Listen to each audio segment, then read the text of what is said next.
आदिवासी जितने भी संगठन हैं उन संगठनों को सीधे सीधे मैं एक सवाल कर, और हम जो यहाँ के लोग शिकायत कर रहे हैं, जो सिस्टम के लोग हैं, सैया भले कोटवा तो डर वो इस जगह पर बच्चों को 2-3 घंटे पढ़ाता है, दारू पी के भी आते हैं, चाला देख के लेकर निकाल के घोड़ा सुधारेगा।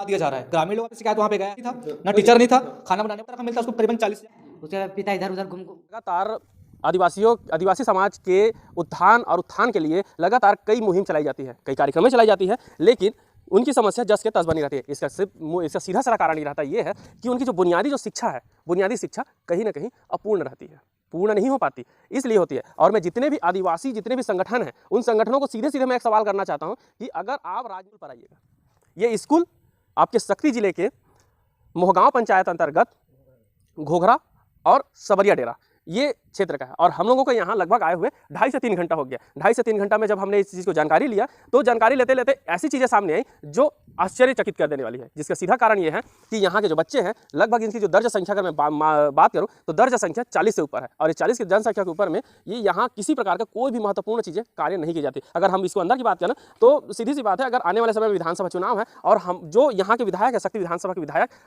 डॉक्टर चरण दास महंत विधानसभा के अध्यक्ष हैं, लेकिन वे अभी तक यहाँ कोई भी ऐसा काम तक यहाँ नहीं हो पा रहा है। और अगर मैं बात करूं इस स्कूल की बात, तो इस स्कूल में जो शिक्षक हैं उन शिक्षक के प्रति लगातार ग्रामीण लोग शिकायत कर रहे हैं। यहाँ जन समस्या निवारण शिविर में भी इसकी जो शिकायत हुई है, और स्कूल में जैसे ही हम घुसते हैं तो यहाँ बाबा साहब भीमराव अम्बेडकर की तस्वीर सामने है, रविन्द्रनाथ टैगोर जी की तस्वीर सामने है, सर्वपल्ली राधाकृष्णन जी की जो तस्वीरें सामने हैं, और स्कूल की जो स्थिति है ये जर्जर अवस्था में है। जर्जर अवस्था इसलिए क्योंकि यहाँ कोई देखने वाला नहीं है, ना कोई सुनने वाला नहीं, समझने वाला। ये जो दरवाजा है ये भी टूट गया है, ये दरवाजा अभी बराबर बना हुआ है। इसकी वजह यह है कि ये कार्यालय है, यहाँ शिक्षक आते हैं और जी हजूरी और जी तरीके से यहाँ फरमाते हैं अपनी आराम।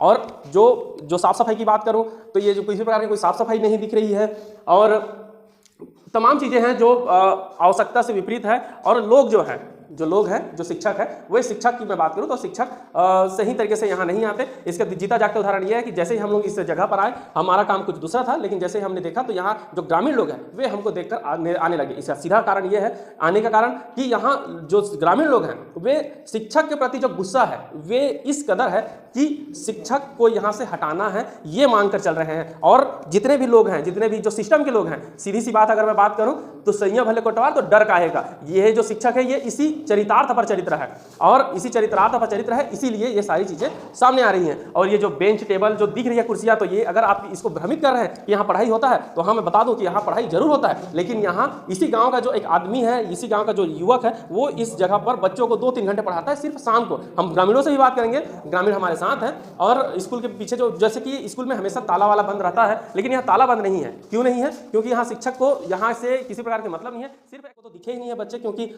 यहाँ वो है ही नहीं। तो किस प्रकार से देखते हैं लगातार यहाँ जो जितने जो आपकी जो स्थितियाँ हैं, स्कूल की स्थिति है, वो गए गुजरी है। यहाँ आगे कैसे बढ़ेंगे आपके बच्चे, लोगों से कैसे कंपटीशन करेंगे, जो प्रतियोगिता परीक्षाएं हैं आने वाले समय पर, अगर मान के चलो मैं शक्ति में अगर कोई प्रोग्राम हो रहा है, कोई कार्यक्रम हो रहा है, तो यहाँ के बच्चे वहाँ कैसे पहुँचेंगे? या तो घबरा जाएंगे। हाँ घबरा जाएंगे सर, यहाँ तो पढ़ाई भी नहीं करा था ना, पूर्व जी आते नहीं, कोई दिन आते था दारू पी के भी आते, और पढ़ाई नहीं आ रही, कोई मोबाइल ना धरो, मोबाइल देखे बुला रहे थे, तो लड़का मतलब बाहर में खेलते रहे थे, तो वो एक दिन आते, एक दिन नहीं आए थे, लड़का मन भी आए ला छोड़ते हैं सर। अच्छा, यानी कि जो लगातार जो आना रहते वो नहीं आते, लगातार आते थे। तो एक बारे में शिकायत हो क्या? हाँ शिकायत हुआ सब बड़ा करते थे, जन शिविर में वहाँ देहन और वहाँ तहसील में भी देहन, लेकिन तब कुछ सुनवाई भी नहीं होती सर। अच्छा, तो यहाँ अभी जैसे अभी आप ही मन से बात होती है, तब हम बता रहा कि जो जांच करे वाला टीम भी आ रही है। हाँ जांच वाला टीम भी आ रही है। तो का हो समय वो वाला फिर पे वाला मतलब बल्दी कर कोई नहीं, तो मैं कहेला सामने में कहन भी वाला एला बल्दी कर दो सर, मतलब लेके मतलब पूरा बर्बाद कर देंगे। पाँच पढ़े लेके मन नानी स्कूल में लेके भर्ती करा देना, तो नाम लिखने जाना था। अच्छा, और दूसरा स्कूल के यहाँ के लेके मन कहाँ जाते पढ़े? यहाँ के लेके मन भी पत्रपाली जाते सर, और बरपाली दमोदार वहाँ भी भेजा। यहाँ स्कूल रहते हुए भी मन बाहर जाते, भी हमारे तारा के भी मरद लेगा पाँचवीं पढ़ाते, ये तीसरी पढ़ाते, एला गुरु जी चाला देख के वहाँ लेकर निकाल के घोघरा स्कूल में डाले। अच्छा, दूसरा स्कूल यानी कि यहाँ पढ़ाई के बाद दूसरा जगह, हाँ दूसरा जगह लेके पढ़ा सकते। अच्छा, तो हमारे साथ कुछ युवा भी है जो निविदा फाउंडेशन से भी हैं, लगातार यहाँ की समस्याओं से लड़ रहे हैं, और देखेंगे कि किस प्रकार से अब ये क्या लगता है कि आने वाले समय पर यहाँ की जो समस्याएं हैं, आदिवासियों की जो समस्याएं हैं, क्या इन समस्याओं से कोई संगठन की बात करूं, आदिवासियों की जो संगठन बहुत सारी रहती हैं, तो उन लोगों की मैं बात करूं, या मैं उन लोगों की बात करूं जो सिस्टम में बैठे हैं, कौन इसको सुधारेगा? सर देखिए, ग्रामीण लोग तो इसको नहीं सुधार सकते। जो सुधारेंगे तो जो सिस्टम में लोग बैठे हैं वही लोग सुधार सकते हैं। ग्रामीण लोग भी सुधार सकते हैं, लेकिन वो उनकी आवाज़ को दबा दिया जा रहा है। ग्रामीण लोग अभी जैसे बताया ग्रामीण लोगों ने कि शिकायत पे शिकायत वहाँ पे गया है, वहाँ के लिए जांच की टीम भी आई थी, लेकिन कुछ नहीं हुआ। तो इसको सिस्टम में सुधार सकती जो राजनेता हैं, जो जनप्रतिनिधि लोग हैं, वो लोग सुधार सकते हैं। लेकिन जब चुनाव का समय आता है तो जनप्रतिनिधि इनके गाँव पे आएंगे, घर घर जाकर वोट मांगेंगे, बोलेंगे आपकी समस्या हम समाधान कर देंगे। लेकिन अभी आप देख सकते हैं कि इस गाँव की स्थिति, टीचर जो है आए नहीं है। और ग्रामीण कि यहाँ पे एक बच्चा नहीं था, ना टीचर नहीं था, खाना बनाने वाला नहीं था। खाना बनाने वाला जो था वो 12 बजे बच्चों को खाना पिलाना बना के, क्योंकि शिक्षा की नहीं तो बच्चे क्या करेंगे यहाँ पढ़ के। और दूसरी चीज़, हमारी जो संस्था है निवेदिता फाउंडेशन, इन बच्चों को देखते हुए यहाँ पे एक टीचर रखा हुआ है। ये जो लड़का है इसका नाम राजू गौड़ है और ये इन्हीं के समुदाय से है और ये 12वीं पढ़ा लिखा है। इसको हम लोग बोले हैं कि इसको बच्चों को आप गांव के 2 घंटे पढ़ाओ, शाम को 4 बजे स्कूल लगाता है, 6 बजे तक इनको पढ़ाता है निःशुल्क में, है ना। सभी बच्चों को कॉपी, पेन, डायरी और स्लेट, ब्लैक बोर्ड, दरी, खेलने का सामान, सब चीज़ हम लोगों ने उपलब्ध कराया है। और कई बार हमारी संस्था के लेटर पैड में भी जो ब्लॉक शिक्षा अधिकारी है उनको, हमारा प्रयास ये था कि यदि ये स्कूल नहीं रहता तो दिन भर हम लोग 8 घंटे यहाँ पे क्लास लगाने के लिए तैयार हैं। लेकिन शिक्षक रहते हुए हम सोचे कि बच्चों को जो बेसिक जानकारी है उनका, शिक्षक को तो बड़ा मोटा रकम मिलता है ना जी, शिक्षक को तो मोटा रकम मिलता है, उसको करीबन 40,000 रुपये सैलरी होगी, ठीक है। तो उसका कहना, जिससे हम बात कर रहे थे उन्होंने बताया कि शराब का भी सेवन करते हैं वो। जी जी। तो ये कहाँ तक सही है और कितना शराब का सेवन? जब वो स्कूल अचानक आ रहे हैं तो सिर्फ यहाँ पेय पदार्थ को ही लेने के लिए आते हैं कि कुछ और भी?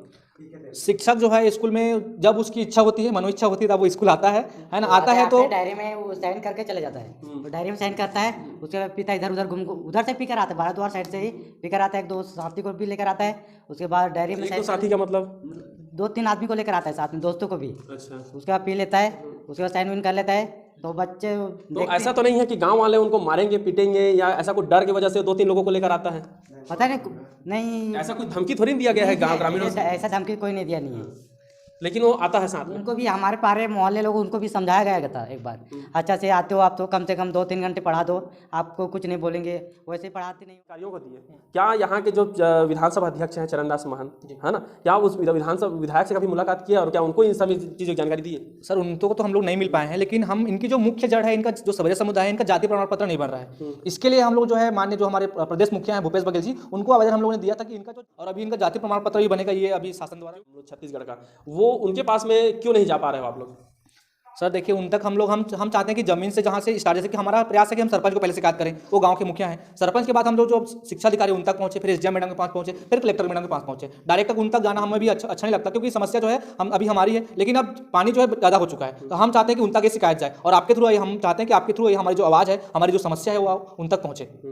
तो देख रहे हैं कि लगातार यहाँ की जो समस्याएं हैं, समस्याओं पर किसी प्रकार का कोई नहीं है। अगर आप इस प्रकार की जो हमारा जो वीडियो अगर आप तक पहुंच रहा है और आप देख रहे हो तो आपको शर्म आनी चाहिए। शर्म इसलिए आनी चाहिए, ये जो कहते हैं कि बच्चे कल के भविष्य है, तो भाई इनका भविष्य को ही आप कहते काले कर दे रहे, इनका भविष्य अंधेला कर दे रहे, तो क्या ये लोग कल के भविष्य होंगे? ये आदिवासी समुदाय से हैं और उन संगठनों से भी मेरा खासकर निवेदन है कि ऐसे संगठन सिर्फ राजनीति के लिए ही ना रहे, रोटी पकाने के लिए ना रहे, सिर्फ और सिर्फ ऐसे लोगों को यहाँ पर आएँ और इन समस्याओं को आप दूर करें, तब जाकर कहीं ना कहीं ये जो समस्या है आपकी सुलझेगी और आप सही मायने में एक संगठन जो आदिवासियों के विकास की बात करते हैं, हक की बात करते हैं, वो संगठन उन तक पहुंचेगी और उनका सही हक दिला पाओगे आप लोग। तो अगर आप हमें यूट्यूब पर देख रहे हैं तो हमें हमारे चैनल को सब्सक्राइब कर लें, फेसबुक पर देख रहे हैं तो हमें फॉलो जरूर कर लें। धन्यवाद।